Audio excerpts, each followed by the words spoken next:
হইলো, সবার কাপলদের দেখে নিজের খারাপ ফিল হইলো। আগামীকালকে আসা হবে না, কারণ ওরকম পার্টনার নাই। যখন লাইফে কেউ আসবে তখন অবশ্যই আসবো। রাইট পার্সনের অভাব, তাই এখনও ওই দিনটাতে আমরা কিছু করার সুযোগ পাচ্ছি না।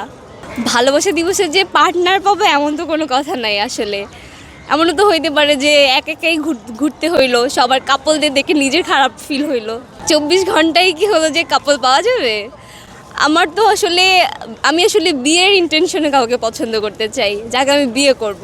সো বিয়ের ইন্টেনশনের জন্য যদি আমি কাউকে পছন্দ করতে চাই, তাহলে তার মানে সে আসলে রাইট পারসন হতে হবে। বিয়ের জন্য না, ছেলেরা আসলে বিয়ে করে মেন্টাল শান্তির জন্য। তাদের সারাদিনের ব্যস্ততার পর তারাও চায় যে তাদেরকে কেউ মেন্টাল পিস দেয়, যেটা আসলে সব মেয়ে দেয় না।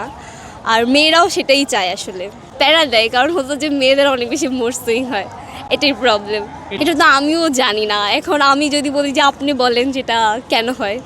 এরা হলো যে অন্যের মাধ্যমে আর কি, মানে অন্য কাউকে দেখলে সে ইনফ্লুয়েন্স হয়ে যায়।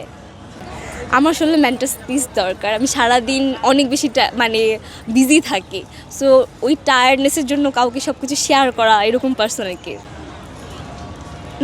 প্যারা দিব না, একটু তো খাবে, তাই না?